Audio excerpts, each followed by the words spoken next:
Thank you. Can everyone hear me back there? Dave, can you hear me in the back? All right. So again, my name is Sam Kaplinka-Lair, Clean Air Council, and hopefully we'll be able to answer some of the questions about the air quality, environmental, and health impacts from transmission pipelines for you. So I'm going to start off, try and run through the basics of each of these proposed pipelines and delve into some of the environmental and health impacts, and then talk a little bit about the organizing that's been happening so far along each of the pipelines. Just a brief little bit about the Clean Air Council. We are a nonprofit. Most of what we're doing on pipeline campaigns is talking about public education and making sure that landowners and community members have access to the information that they need to know in order to make a decision going forward. So why pipelines? Right now in Luzerne County and this part of Pennsylvania, we're seeing a tremendous build out in pipeline infrastructure, and not just gathering lines or distribution lines of 30 to 42 inch transmission pipelines. And for Luzerne County, most of what we're seeing is it's a gas gateway to the Marcellus production areas, going to national markets and international markets. Right now there are at least 3 export facilities that have been actually accepted so far for shipping liquefied natural gas overseas, and there are over 20 that are currently in the works with the Federal Energy Regulatory Commission. Overseas, companies can get up to 4 times more for natural gas than they can get in the United States, and they are trying every pathway possible to build pipelines to get it overseas. So a quick overview of the 4 pipelines. The first one's the Leidy Southeast Expansion. It just earlier this summer had the environmental assessment from FERC come out. 30 miles of pipeline, 42 inch, 1 billion cubic feet per day. The Atlantic Sunrise is about closer to 200 miles, just about 180 miles total. 30 inch pipeline in this area, and it changes over in Columbia County to be a 42 inch pipeline, 1.7 billion cubic feet per day. Penn East was proposed about a month and a half ago. This is another Williams project, and again, I believe it's proposed to be either 30 or 42, another billion cubic feet per day. So you're seeing just tremendous volumes of gas that companies are trying to put through Luzerne County. And finally, Diamond East. This is in the open season right now, which is basically means that Williams is looking for bidders on the gas, anybody who wants to buy it. And that will determine both how much pipeline they need to put in, what size of the pipeline, and how much compression. Impacts to the air. Every step of natural gas extraction and transmission has air quality impacts. From the wellhead to when it's actually burned at a power plant or in somebody's home, there are air quality impacts, both from fugitive emissions, which are leaks that are part of the process in terms of pipelines and compressor stations, as well as the energy required to compress the gas. So at compressor stations, you'll have natural gas engines more likely than not, and all of those engines, those compressor stations have air quality impacts just to compress the gas. A study that came out earlier this month found that the leakage rates are actually probably a lot higher than what the industry has stated so far. Upwards of 9 to 10% of the actual amount that's being extracted from the ground is leaking to the atmosphere. Some of the health impacts from Marcellus Shale, both extraction and transportation, are delineated here. We have this on our website, cleanair.org, and it's pretty numerous in terms of the health impacts to the lungs, to the brain, digestive system, to the immune system. Basically all of the bodily systems are impacted by the pollutants that come out through compressor stations, as well as during the extraction process and the chemicals that are used during hydraulic fracturing.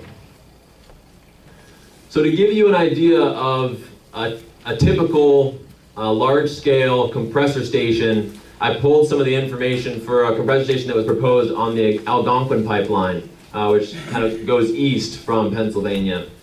And this is for the Stony Point compressor station. You can see some of these numbers, like 203 tons per year of VOCs. It's kind of hard to get an idea of what that actually means.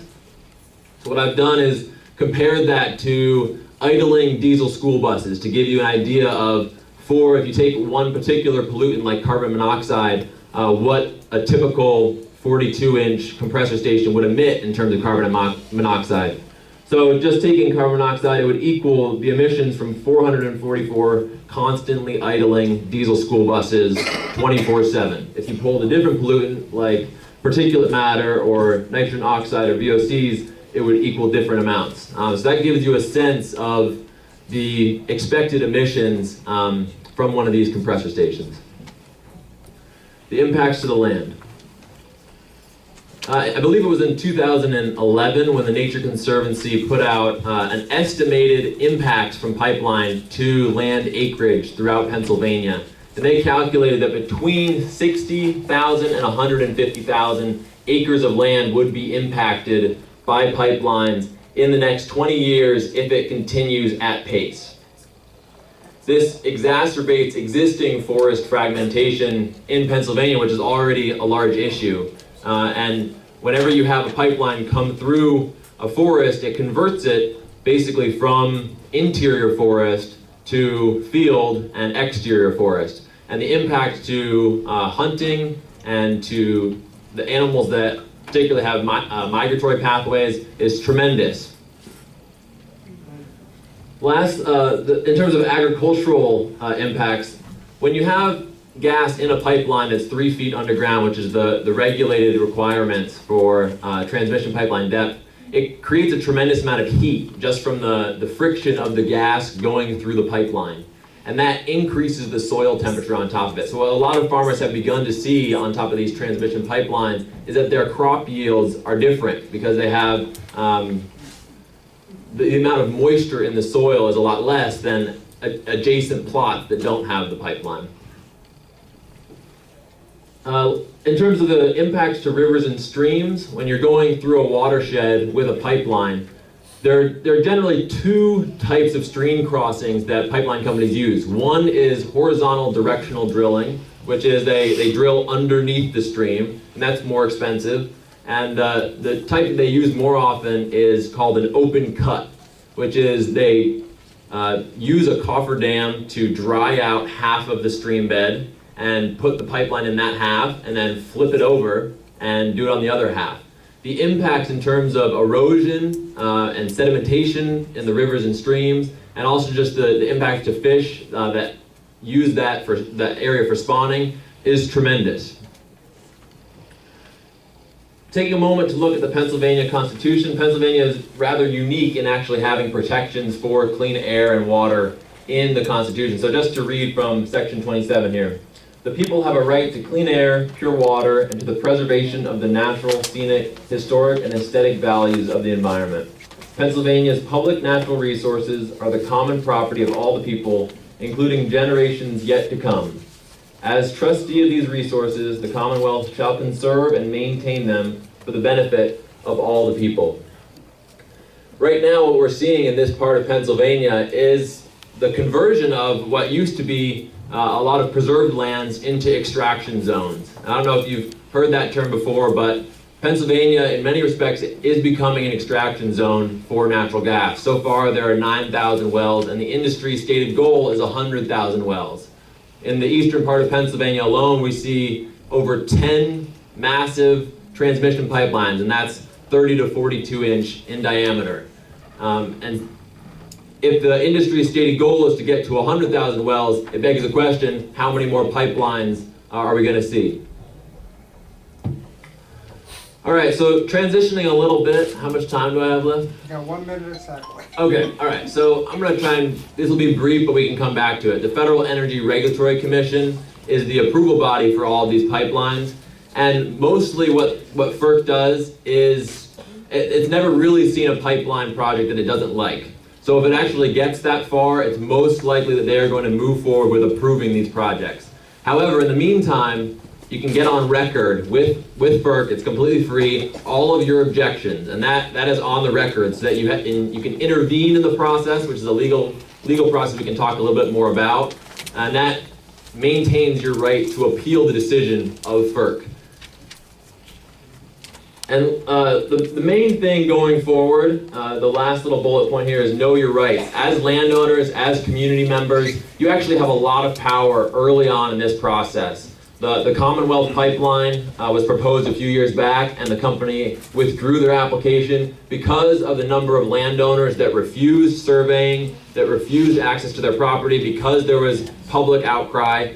You actually have a fair amount of power early on. If it gets further on, then it's more and more likely that FERC will approve the project. So the last slide here is organizing. And the materials on the front table there's a petition to the Delaware River Basin Commission to ask them to use their jurisdiction regarding Penn East. And there's also denial of permission letters for Penn East, and we have on our website for Atlantic Sunrise. So these are all tools that you can use along with petitions to organize as a community going forward and really leverage the power that you have early on in the process to either try and stop it or get the most money possible.